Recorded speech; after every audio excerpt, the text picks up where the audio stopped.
వీళ్ళు గాంధీ సరోవరాలు కానీ నెహ్రూ సరోవరాలు కానీ ఇంకేదైనా కట్టుకుంటే వాళ్ళ ఇల్లు ఊలగొట్టుకొని కట్టుకోమనండి, వాళ్ళ శలకలలో కట్టుకోమనండి. పేద ప్రజలు నివసించేటటువంటి చోట గాంధీలను కడతామన్నా గాడ్సేలను కడతామన్నా వీళ్ళని తీసుకుపోయి మూసిలో పాతరేస్తాం బరాబర్. ఇప్పుడు ఈ రాష్ట్రంలో ఇప్పటి వరకు మేము ప్రభుత్వాలని గౌరవించినాం, ప్రభుత్వాలు చేస్తున్నటువంటి పనులని గౌరవించినాం.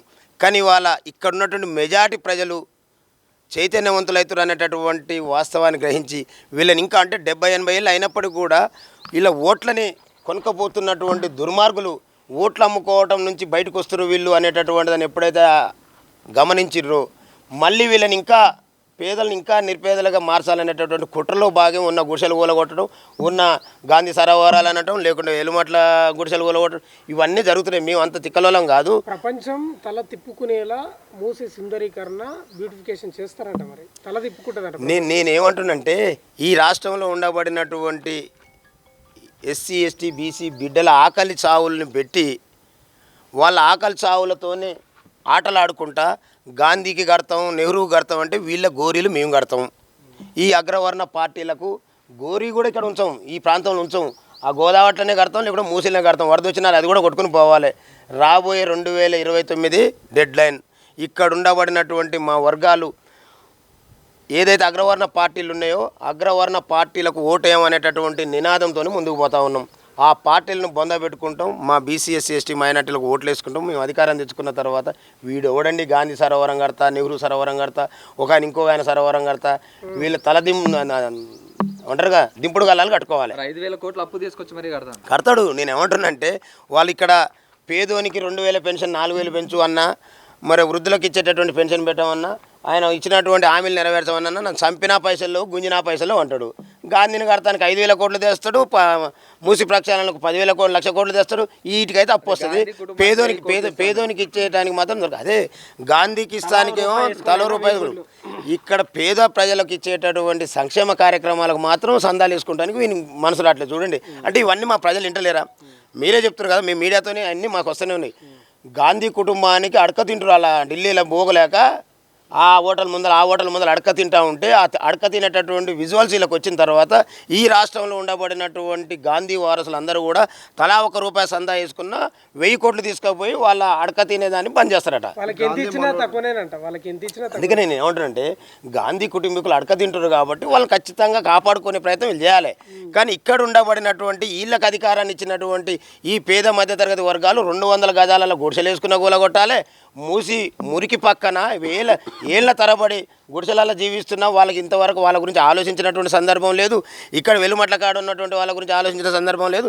ఇక్కడ అవుట్సోర్సింగ్ కాంట్రాక్టు అనేక రకాలుగా దోపిడీకి గురవుతా ఉన్నారు. అంటే 10,000కు 20,000కు పని చేసుకుంటా పూట గడవకుండా పిల్లల చదువులు లేక పిల్లలకు వైద్యం అందక అనేక రకాలుగా బాధపడుతున్నటువంటి ఈ వర్గాలకు మాత్రం వీళ్ళు గుర్తురాట్లే. అక్కడున్న గాంధీ గుర్తొస్తుండు, ఇక్కడున్న ఇంకో ఆయన గుర్తొస్తాడు, వాళ్ళకు 1,000 కోట్లు చేస్తారు.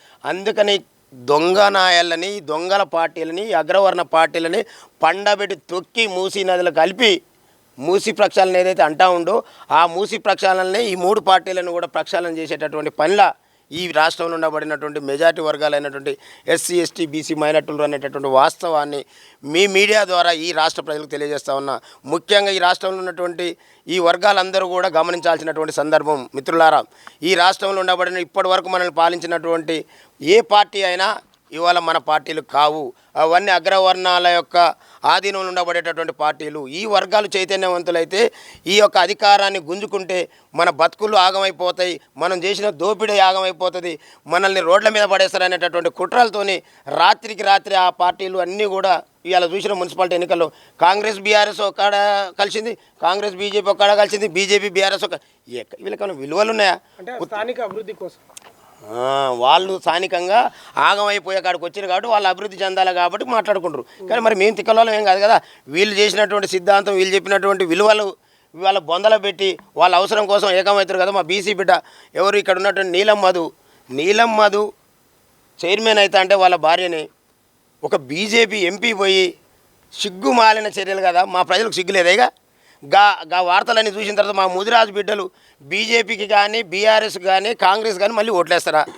అది తెలుసుకున్నటువంటి మా ఎస్సీ ఎస్టీ బీసీ మైనారిటీ వర్గాలు ఈ రెడ్ల పక్షాన్ని నిలబడతారా? ఎవడో ఒకడు సిగ్గుమాలినోడు తప్పితే ఇప్పుడు అవసరానికి తప్పితే రేపు 2028 ఎన్నికలకు ముందు అన్ని పార్టీలు ఉన్నటువంటి మా బీసీ ఎస్సీ ఎస్టీ మైనార్టీ సోదరులందరూ కూడా బరాబర్ ఆ జెండాలను తీసి పక్కకు తగలబెట్టి వచ్చి ఈ జెండా పట్టుకొని 2014లో తెలంగాణ రాష్ట్రాన్ని ఎట్లయితే తెప్పించుకున్నామో మరోమారు బీసీ ఉద్యమం ద్వారా బీసీలకు రాజ్యాధికారం తెచ్చుకోవడం కోసం అందరం ఏకమైతా ఉన్నాం.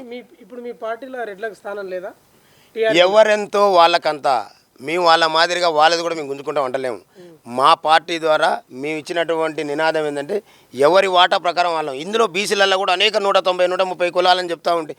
ప్రతి కులాన్ని ఏదైతే ఈ రాష్ట్ర ప్రభుత్వం గణించిందో ఆ లెక్కల ప్రకారం తప్పో ఒప్పో ఏదో ఒకటి బేస్ తీసుకొని ఆ లెక్క ప్రకారమే మా మేనిఫెస్టో రెడీ కాబోతూ ఉంది.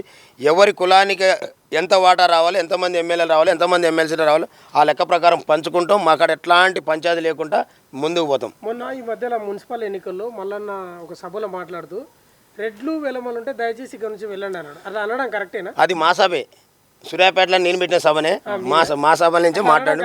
అంటే బరాబర్ మేము ఏమంటున్నాం అంటే ఇవాళ అంటే మీరు అట్లా వెళ్ళిపోనంటే రేపు పోటీ చేయడానికి ఏ రెడ్లు మీ పార్టీలోకి వస్తారు? ఎవరిని వెళ్ళిపోమంటున్నాం మేము? మమ్మల్ని ఇప్పటి వరకు అధికారాన్ని అడ్డం పెట్టుకొని మమ్మల్ని దోపిడీ చేసినటువంటి దుర్మార్గులు ఎవరైనా ఉంటే వెళ్ళిపోమంటా ఉన్నాము. కానీ అందులో కూడా ఈడబ్ల్యూఎస్ ద్వారా ఆ దోపిడీ చేయబడుతున్నటువంటి వర్గాలు ఉన్నారు, వాళ్ళందరూ మాతోనే ఉన్నారు. మీ పార్టీలో అసలు రెడ్డిలు పనిచేస్తున్నారా? ఎందుకులే మా స్టేట్ సెక్రటరీ ఒక ఆయన ఉండు, మాకు కార్యవర్గాలలో కూడా ఉండరు. మేము అక్కడ వాళ్ళకి అర్థం కావాల్సింది ఏంటంటే ఈడబ్ల్యూఎస్ దోపిడీ ఆ రెడ్డి వర్గాలని ఈ అగ్రవర్ణ అధికారాన్ని అందుకున్న రెడ్లు దోపిడీ చేస్తున్నారు. ఆ దోపిడీకి గురైనటువంటి రెడ్లంతా మాతోనే ఉన్నారు. కానీ అది అర్థం కానీ కొంతమంది ఏమనుకుంటే మమ్మల్ని ఏం పొమ్మన్నాడు, ఆయనని పొమ్మన్నాడు, ఆయన ఇంట్లో తినడానికి మేత లేకున్నా కానీ ఆయన నేను రెడ్డి ఆయన ఫీల్ అనుకుంటాను. మేమేం చేసేది లేదు. కానీ నిజమైన పేదలకు కూడా ఈ రెడ్లు దోపిడీ చేసి అన్యాయం చేస్తారు అనేది మా కాన్సెప్ట్. చివరి ప్రశ్న జానయ్య గారు, ఇప్పుడు బ్యూటిఫికేషన్ అనేది పెట్టుకున్నది ప్రభుత్వం, ఆ గాంధీ విగ్రహం రకరకాల మీరు అడ్డుకుంటున్నారు కదా, మీరు మాట్లాడుతున్నారు కదా వద్దని, మీరు చరిత్రహీనులుగా మిలిగిపోవడానికి సిద్ధంగా ఉన్నారా? వాళ్ళు రేవంత్ రెడ్డి చెప్తా ఉన్నాడు అడ్డుకున్న వాళ్ళంతా చరిత్రహీనులే అనేది. నేనేమంటున్నా అంటే ఈయన అధికారంలోకి రావడానికి ఈయన ఇచ్చినటువంటి మేనిఫెస్టో ఏంది?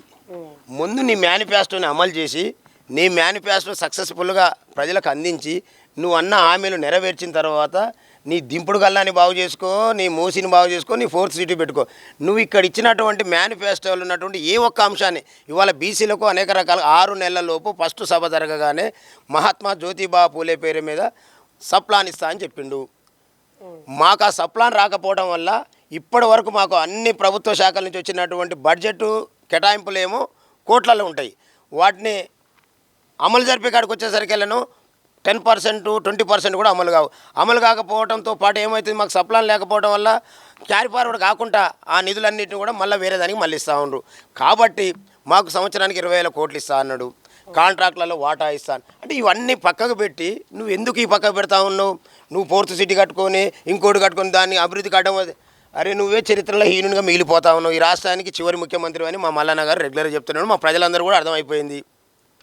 నువ్వు చరిత్రహీనునిగా మిగలటం కోసం ఈ కాంగ్రెస్ పార్టీని చరిత్రలో లేకుండా దీని తర్వాత కాంగ్రెస్ పార్టీ ఉండదు, ఈ రాష్ట్రంలో ఉండదు, ఈ దేశంలో. ఆయన పేరుకు రాజ్యాంగాన్ని పట్టుకొని తిరుగుతాడు. ఇవాళ నిన్న హైదరాబాద్కి వచ్చిండు రాహుల్ గాంధీ గారు. మరి అదే ఒక రెడ్డి ఎలమ కుటుంబంలో ఏదైనా అన్యాయం జరిగితే ఇంటికి పోయి మందలేడా?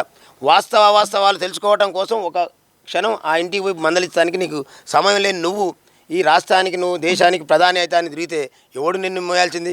నువ్వు అంటే మాయ మాటలతోనే ఎక్కడైతే ప్రజలు ఇవాళ చైతన్యవంతులు అవుతారో దాన్ని అర్థం పెట్టుకుని కిత్నాబా ఇస్తేదారు బాధ్యత జీగేదారు చెప్పుకుంటూ తిరుగుతూ ఉండే ఆ రోడ్ల పని తలిగి ఆయన మాట్లాడేది ఎవరికో అర్థం కావట్లే. ఎవని వాటా వానికి ఇస్తాను నువ్వు ఇక్కడ జరుగుతున్న అన్యాయం మీద మాట్లాడాలి కదా. నీకు ఈ రాష్ట్రంలో అధికారం ఇచ్చినావు కదా, ఆ అధికారాన్ని అడ్డం పెట్టుకుని నువ్వు చేయాల్సిన చేయకపోగా ఈ దుర్మార్గమైన పాలనకు నువ్వు కనీసం పట్టింపు లేకుండా ఉంటున్నటువంటి రాహుల్ గాంధీ, రేవంత్ రెడ్డి ఈ రాష్ట్రంలో చరిత్రలో హీనులుగా మిగిలిపోతారు. మేము కాదు, చరిత్రహీనులుగా వాళ్ళే మిగిలిపోతారు. ఈ ప్రజల కష్టం మీద అధికారంలోకి వచ్చి వాళ్ళ కడుపులు కొట్టి ఇవాళ ఇల్లు కూలగొట్టడం అయితేంది, మూసి ప్రక్షాళన అనే పేరుతో కూడగొట్టడం అయితేంది, ఈ అగ్రవర్ణాల దాడులను అరికట్టకపోవడం అయితేంది, వీటన్నిటితో వాళ్ళు చరిత్రలో హీనులుగా మిగిలిపోతారు బరాబర్.